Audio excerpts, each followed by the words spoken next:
I was watching the news last night and they said the free market is responsible for the economic crisis. And that we need more government regulation. Is this true? No, it is not, because we do not really have a free market economy. In fact, that is the problem. If we had a free market economy, we would not be in this mess. What do you mean we do not have a free market economy? In a free market, the price of a good is set based on the supply and demand of that good. The government does not manipulate the price of goods in a free market. So that means that we do have a free market economy. I bought milk just yesterday and the price of milk was not manipulated by the government. I also bought broccoli, shoes, a new winter coat and a lot of other stuff. The government did not get involved. The price of those goods is not manipulated by the government. But there is one good of which the government does manipulate the price. And this good is the most important good in the economy. Which good is that? Money. Did you say money? Money is a good? And it has a price? Yes, money is the most important good in the economy, and the price of money is the interest that is charged to borrow the money. Oh, okay. I understand. The price of money is the interest that is charged to borrow it, so, like other goods, the price of money should be set based on the supply and demand of money. Exactly. Banks are the sellers. In this case, they charge a fee to lend money, and this fee, the interest rate, should be determined based on the supply and demand. Allow me to explain how this works in a truly free market economy. Let's go to a conference room. Now let's pretend you are a banker. Okay.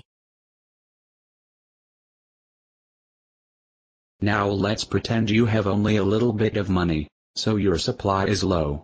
You want more people to deposit money, so that you can lend it out. What would you do to encourage your customers to deposit more money? Raise the interest rate? Exactly. You would raise the interest rate to encourage your customers to deposit more money. The more they save, the more they make.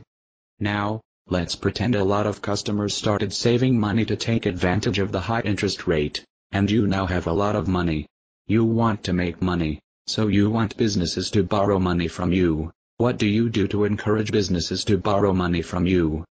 Well, I would do what any other business would do when it has a high supply of a product and not enough people willing to buy at the current price. I would lower the price of my product. That is correct. You would lower the interest rate to encourage borrowing. Because of this, the interest rate serves a very important function. And what is that? The interest rate serves as a signal to businesses. When the interest rate is low, it means consumers, in general, are saving a lot of money. When the interest rate is high, it means consumers are not saving enough money. Why is that important? Because if you are a business person and you want to borrow money to invest in future products, you want to make sure consumers are saving money for the future. If consumers are not saving money, it means at the moment they would rather spend money in the present, instead of in the future. In this type of scenario, businesses should not be borrowing money to invest in the future, because consumers will not have money saved in the future to consume their products. Okay. That makes sense. Businesses should borrow and invest when consumers are saving a lot of money, not when consumers are spending all their money now. Correct. But businesses don't have to figure out whether consumers are saving or not, because the interest rate serves as the signal. When the rate is low, businesses will borrow and invest, and this is good, because it means consumers are also saving. So this works perfectly. The banker charges a rate, based on how much consumer savings exist, and businesses will coincidentally borrow at the right time. So what is the problem? Well, this is how a free market would work. But like I said before, we do not have a free market because the government manipulates the interest rates. How does the government manipulate the rates? The Federal Reserve can lend money to the banks at a very low rate, if it wants to. And why is that a problem? If I'm a banker, this is good. I want money so that I can lend it out. The problem is that you, the banker, now have a lot of money to lend, but not because consumers are saving. You have money to lend because the Federal Reserve gave it to you. And since you now have a lot of money to lend, you, the banker, will lower the interest rate. Remember that the interest rate serves as a signal to businesses.